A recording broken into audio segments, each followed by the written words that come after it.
Welcome to Diasporaa, the show where we share the remarkable stories of immigrants from the Indian subcontinent. I'm your host, Aditya Mehta, and each week we sit down with individuals who have made the journey over and explore their experiences, their challenges, their triumphs.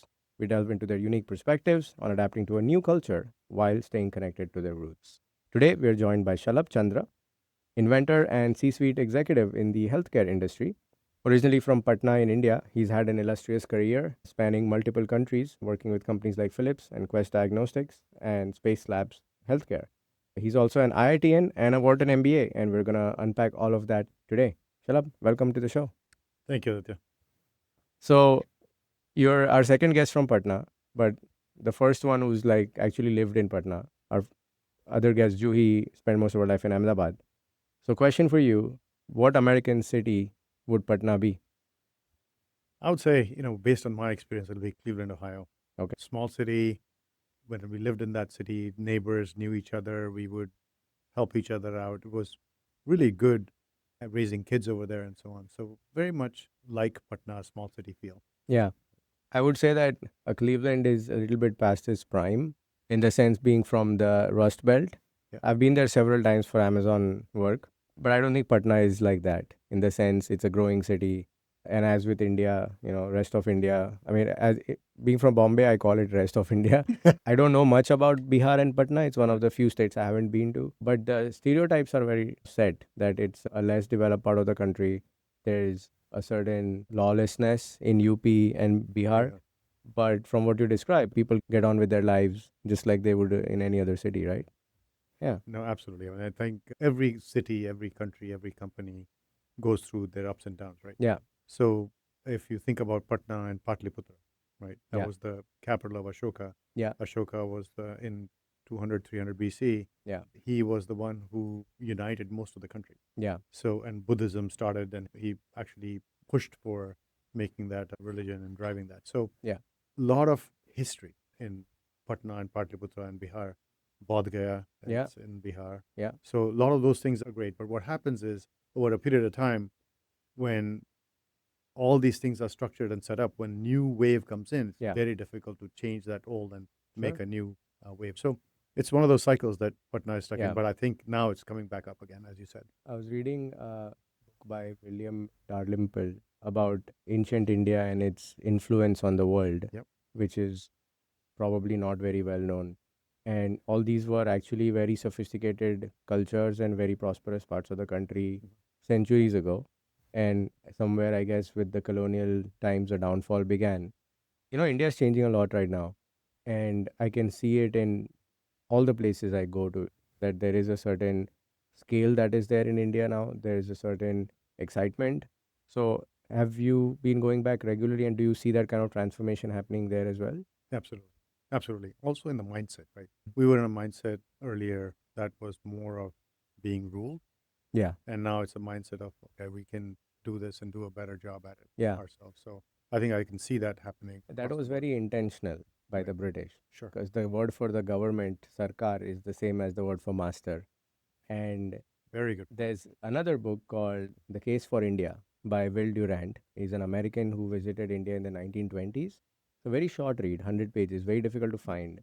I have a copy if you like. It Would love talks to. about how they've systematically kind of destroyed the spirit of the country and intentionally, be it divide and rule, be it lack of access to education, and it opens up your mind to what colonialism really did to the Indian mind versus just looting the money from the country. So I didn't have any negative or positive impression of like colonialism in general. I didn't know enough about it, but this really opened up my eyes to that. What's Bihari culture like? Again, speaking out of ignorance here, I know Bhojpuri language. It's a big pop culture, big movie industry, Yeah. and Biharis love their music. What else would you think are like kind of high points about Bihari culture? Yeah. Growing up, India being the third world country, within India, Bihar was like third world state, right? Sure. So growing up, even when I was in IIT Kanpur, if you told people that you were a Bihari, they're like, Bihari, Yeah. and you were looked down. Yeah. So that Yeah. was, so a lot of growing up era was with that mindset. But then more recently, a few 10, 15 years, 20 years or so, there was a lot more pride in what was there, what is there now, Yeah. and what is becoming of it. You'll see a lot of very successful people from that part of the Yeah. country. So in terms of the culture part, I mean, obviously, litti chokha Yeah. from the food perspective is Yeah. something that we yearn for, and it's actually Yeah. really fun to have. Bihari language, it's a very sing-song sort of a Yeah. language. Like Shalabh will be called Shalabh. There'll be a wa and everything. So it's very fun. So we actually, even my friends now, not from Bihar, we will do things like that. So like the language used in a different way, if you will. When the state was split into Jharkhand and Yeah. Bihar, Yeah. and at the same time, I think Uttaranchal was created out of UP and Chhattisgarh out of MP. How was that perceived? Like, did locals find it to be necessary, or are Jharkhand people that much different from Bihari people? From my perspective, right, growing up in Bihar with Jamshedpur and Ranchi and everything being part of Bihar, Yeah. never perceived it to be different. Yeah. So Yeah. again, I don't understand the It, reasoning behind these yeah. things that happen, but for me, it's still the same. I mean, it would have been a state with what 140 million people if it was still one Right, state, right, something like that. right. Yeah. Maybe that might be the reason. Yeah, but I mean, Chhattisgarh took all, and Jharkhand kind of took all the mining resources with them. And Uttaranchal obviously had a different subculture. But Yeah, I'm surprised there are not more states in India.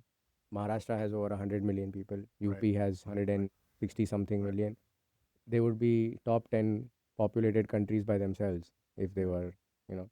What made you decide to study abroad?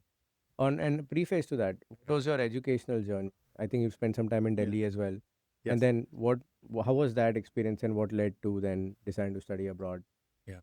So I went to St. Michael's High School, which was an English medium school, Yeah. and then from there went to DPS in Delhi, and they felt that I couldn't prepare well for IIT Kanpur over there.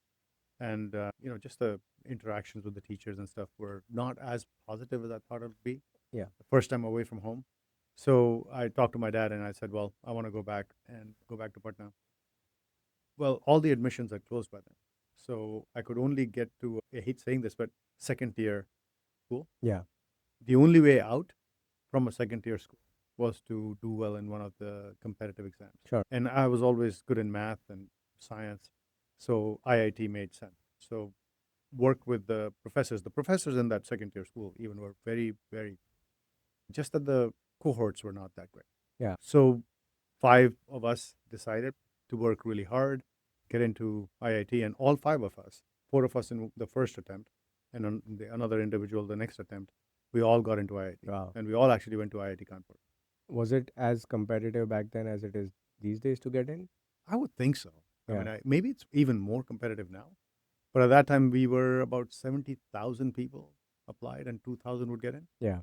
So now I don't know what the percentage is now, but I still hear that Yeah. it's And there are difficult. more IITs as well, right? But I think the original group remains more prestigious still, or does it Yeah, not matter anymore? coming from that era, I would think so. Yeah. But I think there are really good candidates, very good people graduating from IIT even today. Yeah. I've met some graduates from 2005, 2010, really smart and Yeah. doing really exceptionally well. What do you think makes IITs that prestigious? How are they different from other top engineering schools? Yeah. So if you go back to the history of IIT, right? Yeah. The IITs were founded with institutions in the US, right? So MIT, Harvard, and other schools from here collaborated within India and the institutions and helped form Yeah. them, right? So there were a lot of professors from here, a lot of people educated from here who would go out there. Most of my professors had studied in the US. So they brought a perspective which was different, had been changed over the British rule, which was just rote studying. Yeah. They brought more innovative thinking and more creative approach to academics. That helped. Yeah. So that was one big thing. The second big thing was that the people, the students competing and qualifying were really a very strong point. So if you put that as a combination, success is going to happen. And that's why Right. things happen at IIT.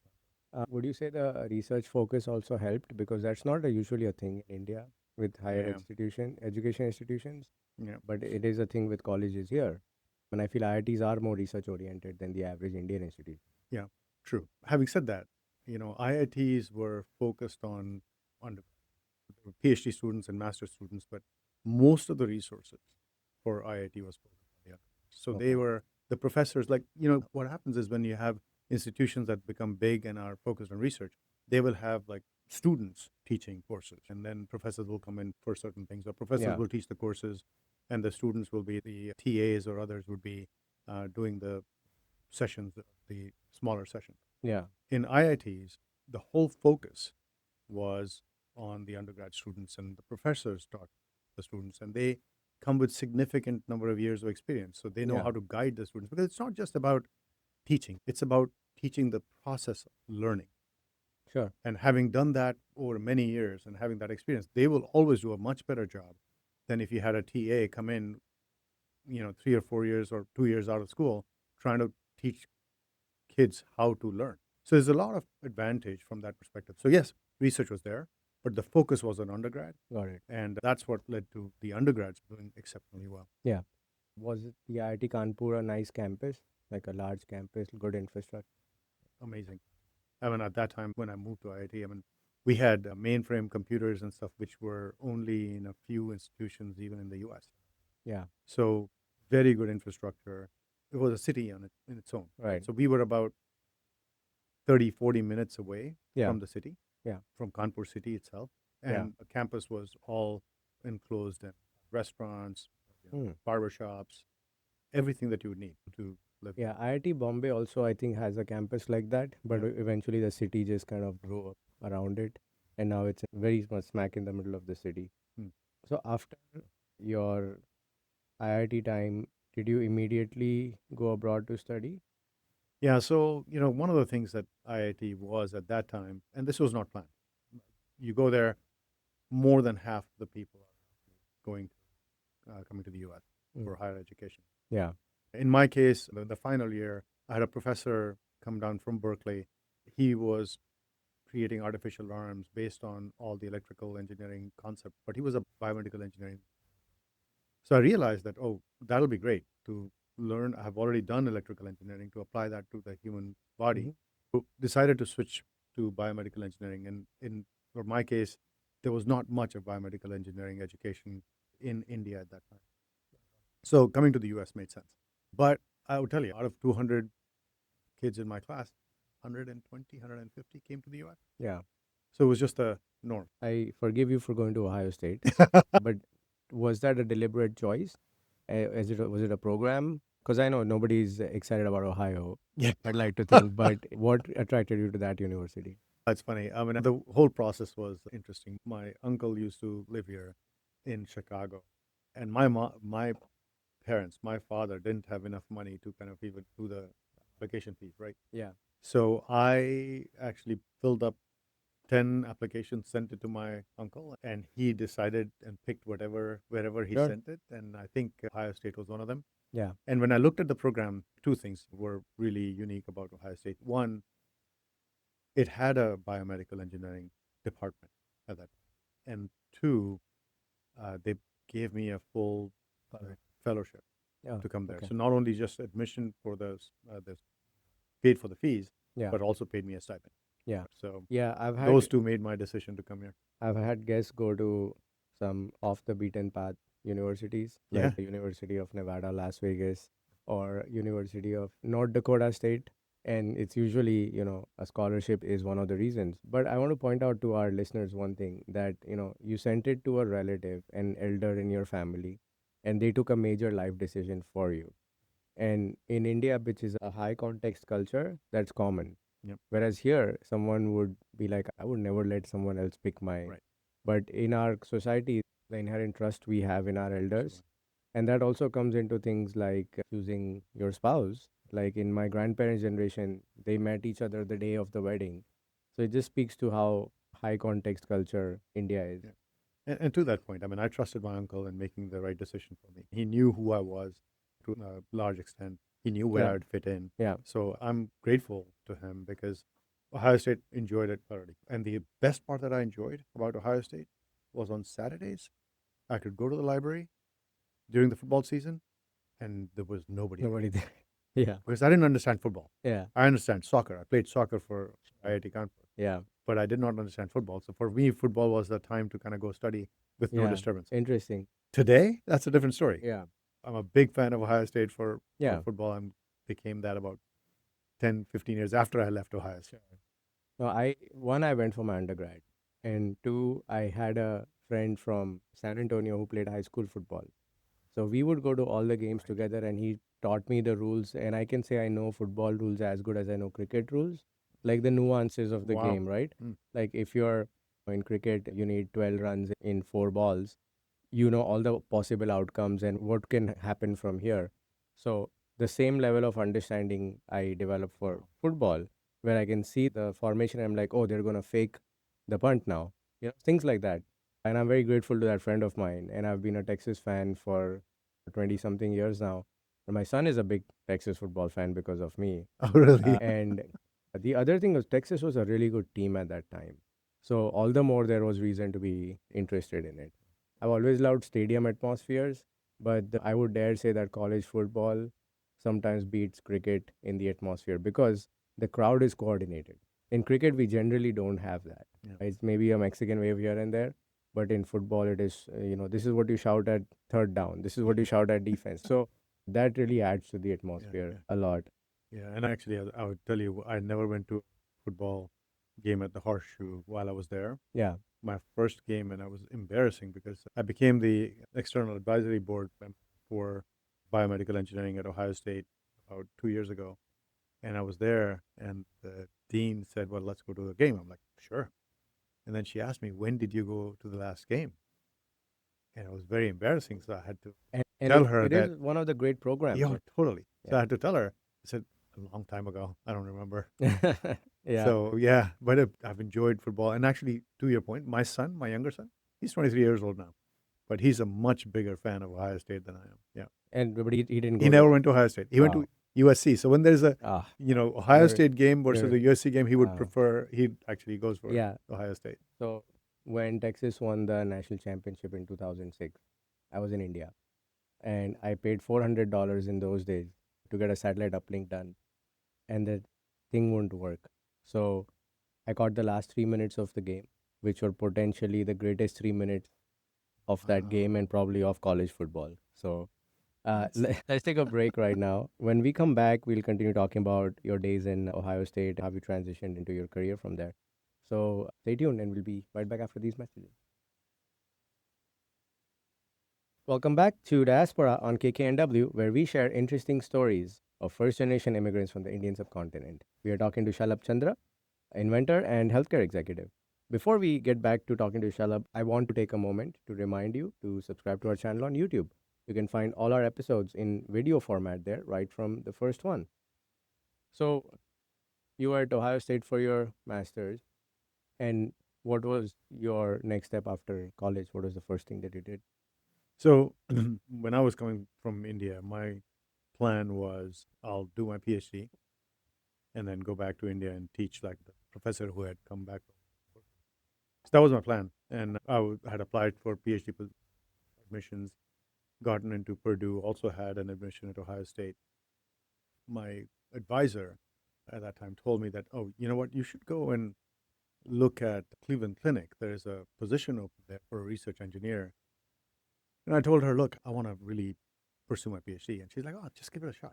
So I went there, and the head of the cardiology, echocardiography department, Dr. Jim Thomas, he was an astrophysicist who had become a cardiologist. And his math, think about this, IIT Kanpur, biomedical engineering, lot of math and stuff like that, a lot of calculus and so on. His math was stronger than mine. And he just impressed me right away. So he said, look, Shalabh, you can come here, you can work here, and then you can also pursue your PhD. That led me to change my plans and go work with him. Started working there and was working 80, 90 hours. Sort of never stopped with that, but 80, 90 hours a week. And because I was working so much and for multiple different projects, I never got to do my PhD, but was a very rewarding exercise. I mean, I learned a lot about cardiology, learned a lot about echocardiography, published a lot of papers, presented a lot of papers at conferences, and so on. So that's what I did for the next 4 years. And then one of my friends, we were casually meeting, and he's like, "Look, there's a position in a company called Picker International, which then became Phillips. Would you be interested?" And after a lot of discussions and stuff, I said, "All right, what I'll apply," Yeah. and ended up joining Phillips Yeah.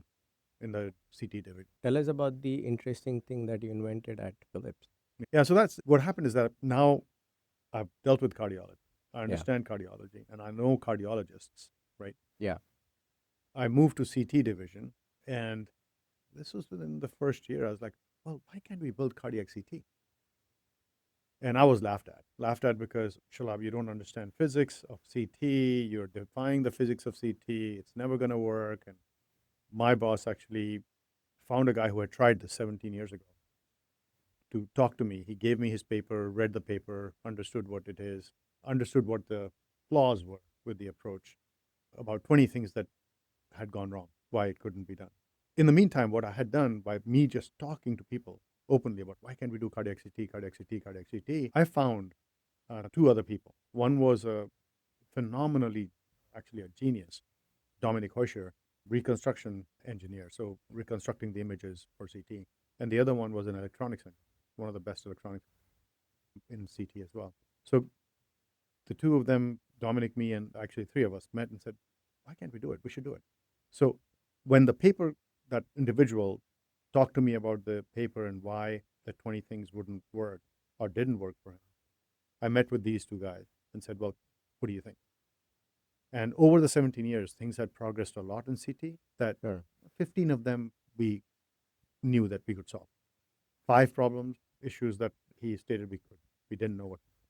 And we said, you know what, let's give it a shot. And that's what we did. So the three of us and a cardiologist friend of mine, Dr. Mario Garcia, and he's the head of cardiology at Montefiore Health Systems in New York right now. So he would stop by at 7 p.m. and we would work till midnight, trying to figure out where can we image the heart that we can get a good, clear picture. So Yeah. if you think about CT, just a very brief thing on CT. CT, when you know of anyone or if you had gotten a CT, they say, take a breath in and hold. So the reason why they say hold is the object in the center that they're imaging has to stay stationary. Well, the heart does. Yeah. Heart is never stationary. Yeah. So how would you image that? Because you cannot construct an image. Yeah. So we figured that things out after a lot of brainstorming with the cardiologist. We realized when the ventricle expands, so when the blood gets filled into the ventricle, it expands, and for 1/4 of the cardiac cycle, it stays stationary before it pumps the blood out. So we're like, oh, we can target that. So then we needed a ECG monitor that would tell us where to scan, because Yeah. where's that cycle? Because in the ECG signal, you know exactly where that cycle is, but that need to be timed with the CT scanner. The reconstructions had to be done there. And when we started, we could image only like 1 or 2 millimeters of slice for the heart. Yeah. So what we will have to do is we'll have to come back and stitch them together. Yeah. But I'll tell you, all the oppositions, all the lack of support. 1997 is when I had the idea. We're working with these guys.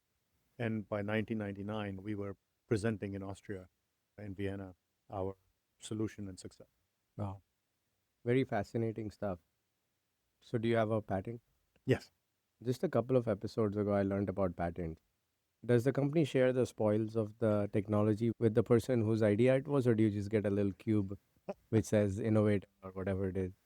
So you get a certificate, and the company has to pay for the patents. I guess that's expensive.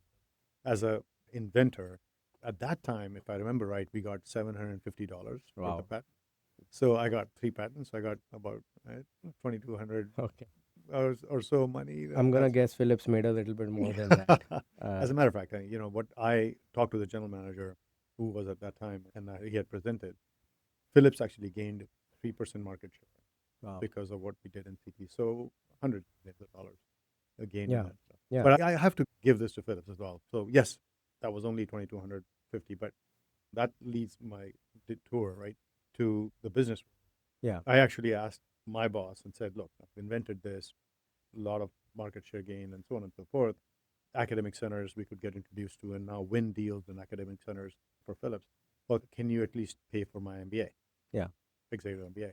And so after a little bit of going back and forth and stuff, actually they paid for the executive Yeah. MBA. That changed my trajectory Sure. for my career as well. Yeah. So I have to give a little more credit to Phillips than But that. with, there's been growing skepticism of over the value added by an MBA. In India, I think it's a very clear reason is Mhm. because people do it right after their Right. undergrad. And to me, an MBA teaches you new things, but it also helps you understand what you don't know and then fill those gaps.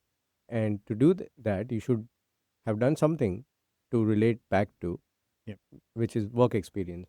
But do you feel the value of the MBA is diminishing in the US if for someone who would take it today?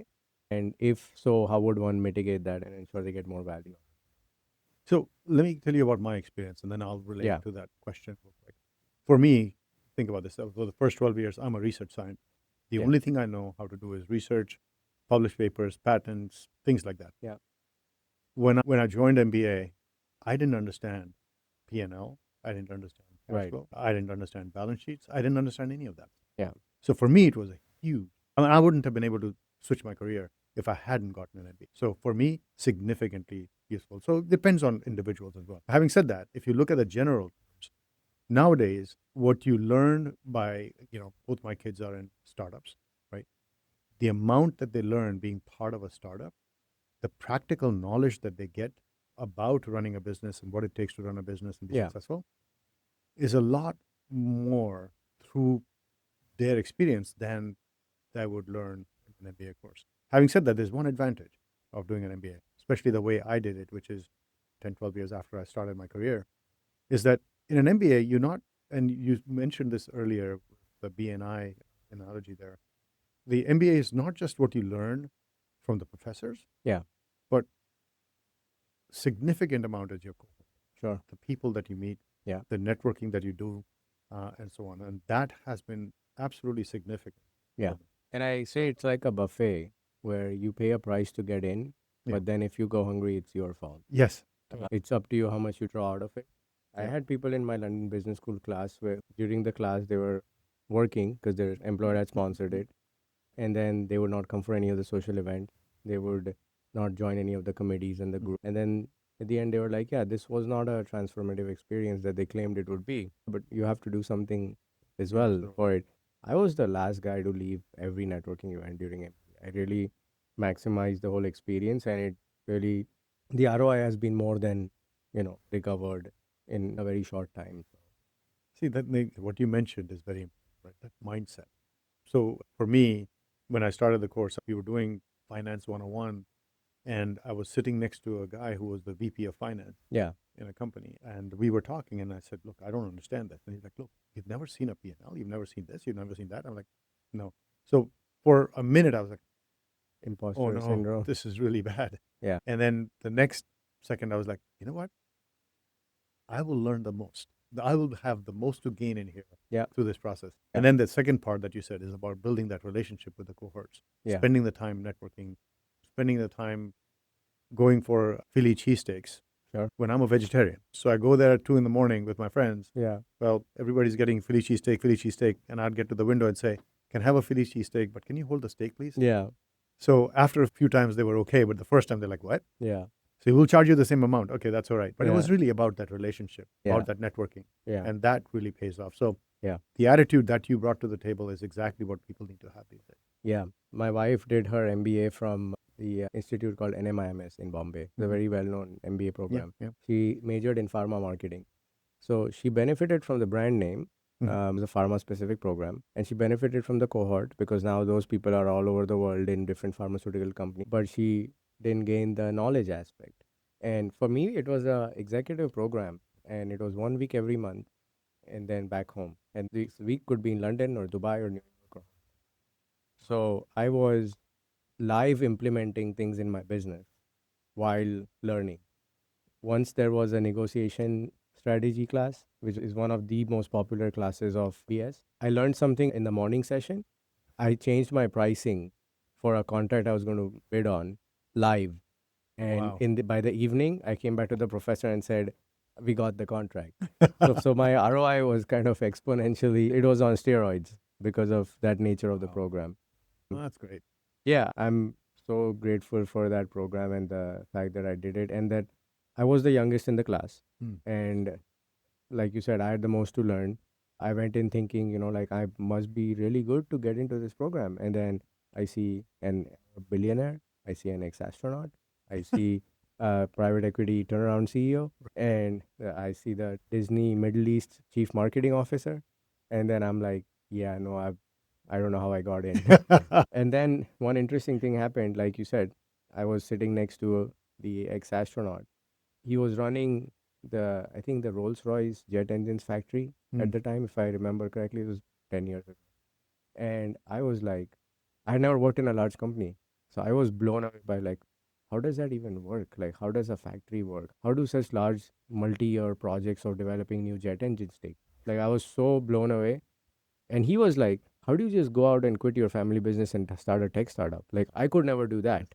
Yeah. So what you said about like you not having expertise in one side of things, but that VP could probably never invent something. No, totally. Right. So, Yeah. and that mutual respect I was very pleasantly surprised to have that.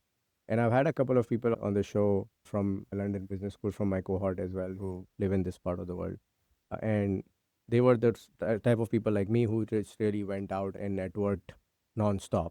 Was yours a full-time program or was it an executive? No, it was an program? executive MBA Yeah. program. But, Did you feel that the entrepreneurs in the class were more relaxed or got more value out of it than the persons who were like yourself who were doing a job? yeah, that's interesting. So entrepreneurs meaning who were full-time Who were doing that doing stuff, their or- own business? Like I Oh, was they were running their own a- business. You would think absolutely. Yeah. Because if you're running your own business, you can apply the principles. You can Yeah. pick the courses that are more applicable to Yeah. the business. And you can apply the principles, like you said, like you learn in the morning and you apply it in the afternoon and Yeah. you're seeing the results of it. Yeah. It works, doesn't work, you can relearn it and so on. I think, and I agree with you. That's why I say it depends on the individuals, how much Yeah. they get out of it. And Yeah. more control over the time that you can put in as Totally. well. Because I Also. would see the ones who are continuing Working their full-time, full-time yeah. jobs, as soon as the break comes, they're starting to answer emails. Right. So, the fact that they had a less of a financial burden got traded off in them not enjoying the non-class Activities and stuff like that. Yeah. That's a very good point, actually. So thinking back to this, luckily I had a boss. When I told him I needed to do this and I'm going to be Yeah. serious about this, Yeah. he was very supportive. So I could delegate a lot of things to my team. I had actually built the team also by the time, so I could delegate a lot to the team.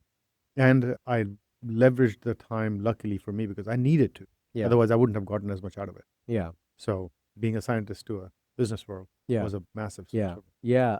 Another funny story was in my interview, we had to do a presentation, and it's like, why should we admit you? So I answered the question that you won't find any other person who's the son of a family-owned stockbroking company from India here.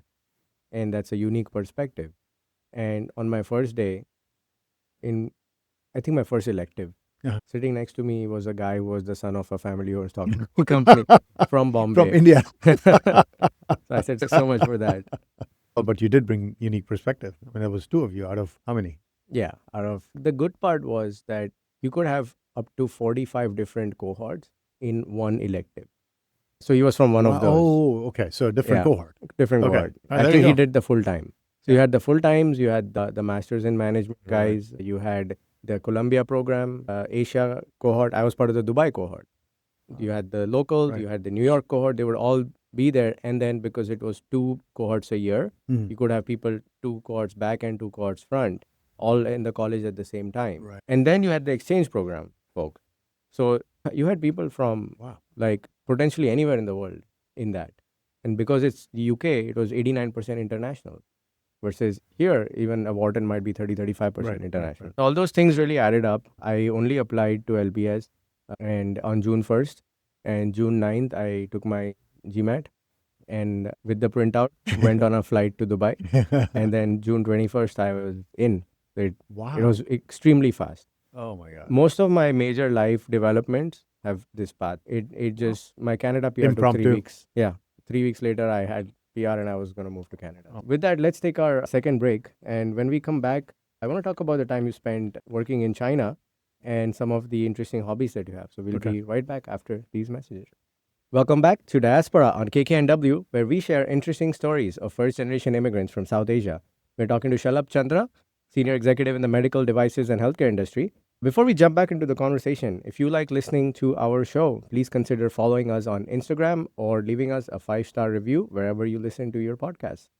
So, Shalabh, you spent some time in China. Tell us more about how that happened and what were you doing in China? So it started in 2004 when, as soon as I graduated, actually the third semester of coursework, I was like, all right, I've got to switch to the business world. I've done science, enough research. So I went to my boss who had seen me invent cardiac CT, was, respected me for a lot of those things. And I went to him and said, look, I'm done with science. I want to switch to a business world. And he sat me down and he says, Shalabh, just because you're doing an MBA from a good school, please don't think I'm going to give you a business role. I'm like, oh no. So I started looking around. I was not going to give up. So started looking around, drove, almost got a job with another department within Phillips. So he realized he would lose me. So he threw me a bone. There was the CEO of Phillips Healthcare had started a joint venture with a company in China. None of the others underlings really supported my boss. Same, did not care about it that much. I mean, he was following the orders, but didn't care about that much. So he gave me that role, and he smiled when he gave me that role. Yeah. And what I didn't realize is that it was a very difficult. Long story short, in about 2.5 years, I was successful making that happen. And what I really liked about the folks in China is they were very hardworking, very determined, very hungry. Yeah. So I had a great experience. Did that, but that was a short one where my family was still in the U.S. I was traveling 2 weeks in China, 2 weeks in the U.S., and so on. This is 2004, 2006. Fast forward to 2010. The same guy now is the CEO. My boss is the CEO of another company called Analogic. He calls me and says, hey, I know you did a great job in China. Would you be willing to go to China this time? We're starting a factory. We're trying to do this. We've tried this for 2 years. Hasn't worked really well. I think you'll do well. Great. So I had other options within Phillips, but I decided to take that role and moved with my family to China. So the first thing that I had, doing this, of course, uprooting my family I was in Orlando at that time, uprooting my family there. My older one, 2010, was about 12 years old. So he sort of had a sense for things. He had friends, and he was not happy that we were moving to China. So when we went there for the first visit, was to make sure my family was happy that they wanted to be there, make sure that they had admission in school, and that we had a place to live. So we found a great place to live. We all enjoyed it for the next 6 years that we lived. It was an 8,000 square foot house with a private swimming pool in a gated community. Yeah. We had chauffeurs Yeah. and cars for driving. We had an individual who'd come in and help us for the housework, 8 hours a day for 6 days a week. Yeah. Moving Solid as living. a expat with a job in hand and a senior level job is a Yeah. completely different Totally. experience than moving as an immigrant. Absolutely. Yeah. Absolutely. So the other thing was that in order to get my family all acclimatized, right across from the hotel where we stayed the first week for just trying and figuring things out, there was a place to get a massage. So we went there for a foot massage, all four of us sitting in chairs and music playing, TV on, and we get an hour-long foot massage. And at that time cost us $20, $30. So all of that sold the stuff Sure. to the family. Yeah. And we all moved a month later or 2 months later. Yeah. We were in Shanghai. What was it like learning such a difficult language at an older age? Yeah, good point. Very good point. It's harder, right? But I was determined. Again, as I've been determined across my whole career in different things, I was like, all right, I got to learn it. And the biggest thing in that is that there's a lot of hurdle, right? I mean, there are 4 tones in Mandarin. So if you say ma, that's mother. Ma is a horse. Mm. So You don't want to be mixing those. exactly. And so there are many things like that, 4 tones that occur. Difficulty is you're trying to say something, you're saying something different, and you're embarrassing yourself. I couldn't care less. I just Right. wanted to learn. So I would talk with my admin in Chinese. I would talk with the taxi driver in Chinese. I'll talk to the IE, the person who was helping us at home, in Chinese, in Mandarin, and just kept on it. Yeah. I kept at it. And a lot of foreigners who go there, they'll be very passionate about learning. Then they discover how difficult Right. it is, and they give up within a few months. I just didn't Right. give up. That was the Right. only difference. Did your spouse and kids also learn, or was it just you who went whole hog So on it? my kids can speak and write Mandarin better than I can. Great. My wife. It's a very important life skill. Oh yeah, totally. Some languages are much more strategically important than others. In college, I had, friends who were learning Portuguese, Italian. I'm like, it's not a commercially important language. Right. You'd rather want to be studying Mandarin or Hindi or Arabic or Spanish, Yeah. uh, or Russian for that matter. Yeah. How are Indians perceived in China? Because at the political level, we're frenemies, Yes. and you don't interact with Chinese people in day-to-day life when you live in India, or people from most nationalities. We're such a big country where everybody's Indian. Even our big cities are not global melting pots by any means. Yeah. So how did most local average Chinese person perceive India and Indians? Yeah. So actually, personally, I never felt any of that at all. Yeah. I went there and worked with the team. I had, just a quick thing regarding the business side of things. I was started when we had about 35 people, Yeah. less than $5 million in revenue in Asia, and ended up with like 350 people, almost $120 million in revenue in 5 years. And it was only possible because the team believed in me, that the team worked with me.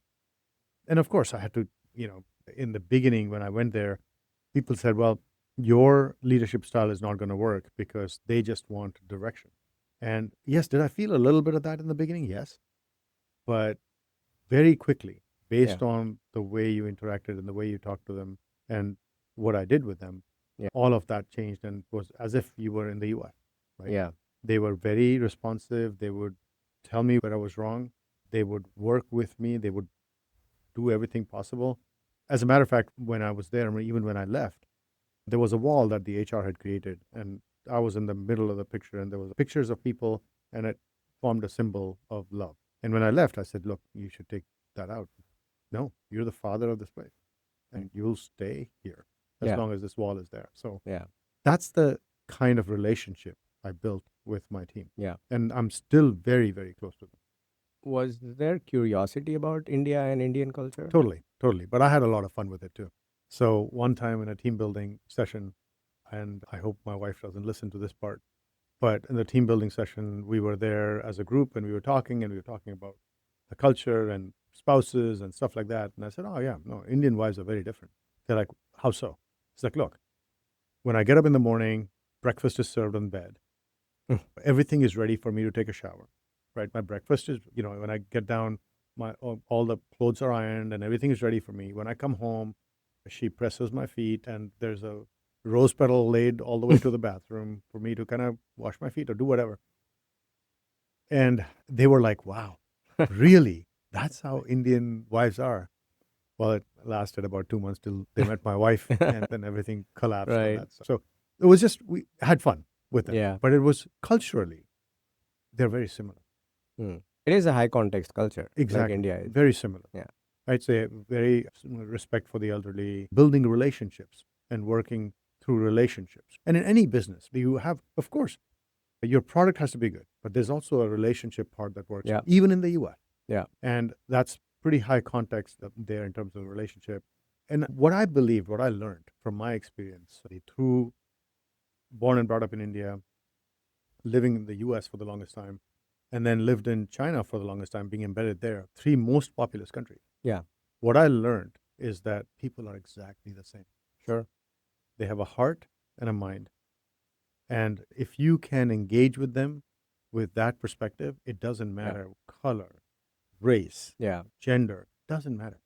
People are exactly the same. And you have to engage with them at that level. I mean, in terms of what it takes. Of course, there's always a thin veneer of culture, right? Once you break that, like, there are certain things that you don't do. 4 is not a lucky number in China, right? Yeah. You don't give anybody 400 kwai, right? So you don't do that kind of thing. But so once you learn those things, Yeah.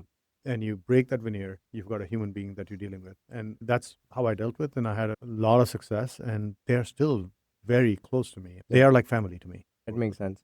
On the note about curiosity about Indian culture, I think most Indian people don't realize how much soft power India has.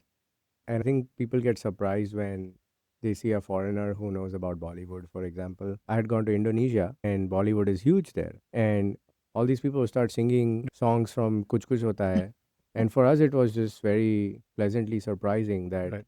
oh, there's a Hindu place outside of India, like Bali, and all these people know Indian culture and they're watching Jai Veer Hanuman in Bhasa.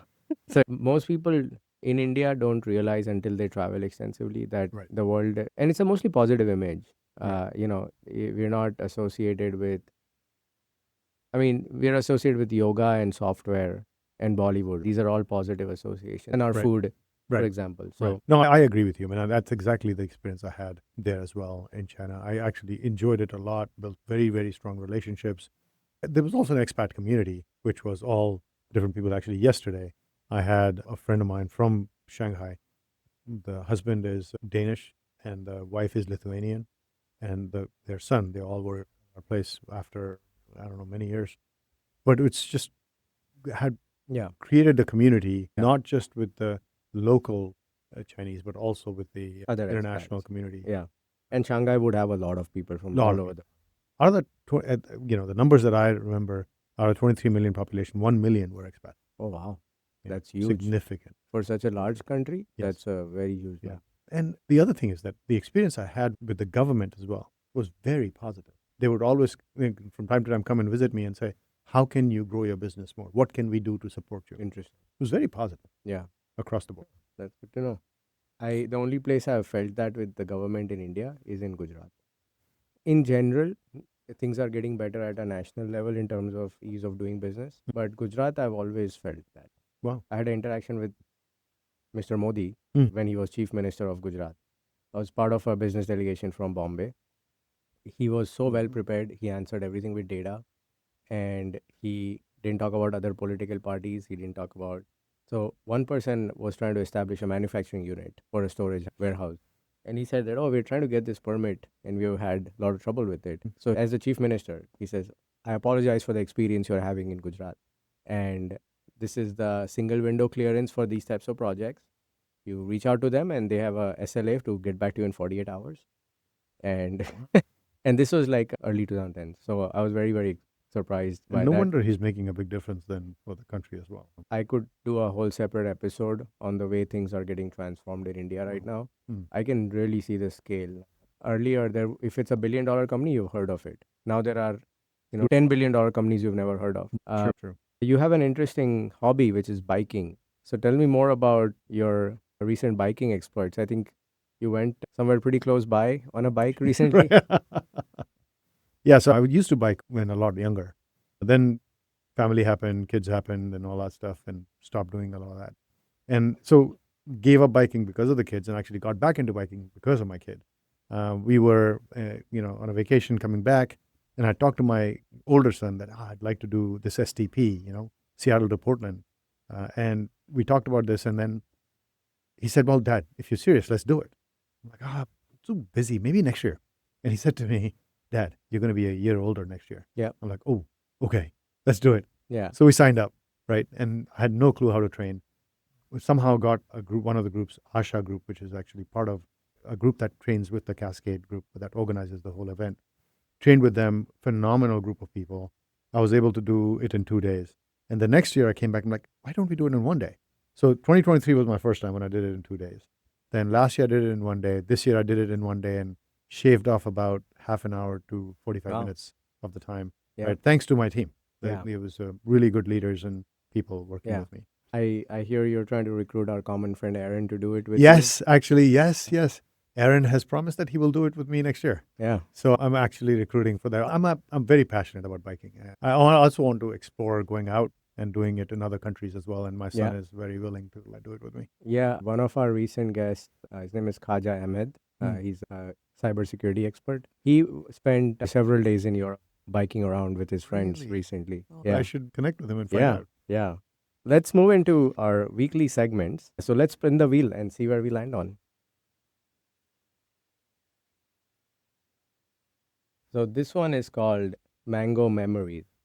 Most people from our part of the world tend to have fond memories of eating mangoes. Do you have a mango memory? Absolutely. One of my friends and his mother would call it the ek nak amount of eating mango. So ek nak is one nose. Right? Yeah. So you sit on the floor. Yeah. and you have to eat till the peels pile up to Your nose. your nose. Oh my God. And this was Malda. Malda is a especially Variety a of. very unique variety that you find in Patna, Bihar area. And the mango is Right. so big and juicy Yeah. that when you bite into it, Yeah. as a kid, when we would bite into it, you It's couldn't running get to the down your. yes, and you couldn't Yeah. get to the seed. Yeah. Like 2 or 3 bites before you could get into the seed. Yeah. Just an amazing taste of Yeah. mango. So I dropped a really bad dad joke Yeah. with eating mangoes. That eating mangoes is like doing well in life. You know, you try till you succeed. You know, depending on where people are that from. applies to Malda very well. By the Yeah. way. You have to try for a while. Yeah, depending on where people are from in India, I see different varieties. Uh-huh. So if you're from the south, the Banganapalli is the favorite usually. Okay. If you're from Maharashtra, it's usually Hafus or Uh-huh. Alfonso. All right. Right. That's the Portuguese Yeah. name. I personally like Rajapuri and Kesar very Really? much. They are Okay. niche varieties, but we have an organic farm in Gujarat and we have 800 mango trees. And we grow Wow. these and we have mango pulp all year round because of that. We have a Oh my freezer God. and we've always tried to sneak some into the US as well. So that brings us to the end of our show. Thank you for listening to Diaspora. We hope you enjoyed hearing Shalabh's amazing story. Remember to check out our show notes for links and more information about the topics we discussed today. Diaspora is part of the Speaking Current network of shows and podcasts, all of which are dedicated to inspiring listeners to build lives of meaning, connection, and value. You can find the Speaking Current network of shows, including Diaspora, wherever you get your podcasts. And you can also find us on YouTube. Lastly, if you know someone who has a story that can be shared on our show, feel free to reach out to us on any of our social media handles. We'll be back next week with another interesting story from the South Asian diaspora. Until then, take care and stay curious. And Shalabh, thank you so much for joining us today. Thank you very much, Aditya.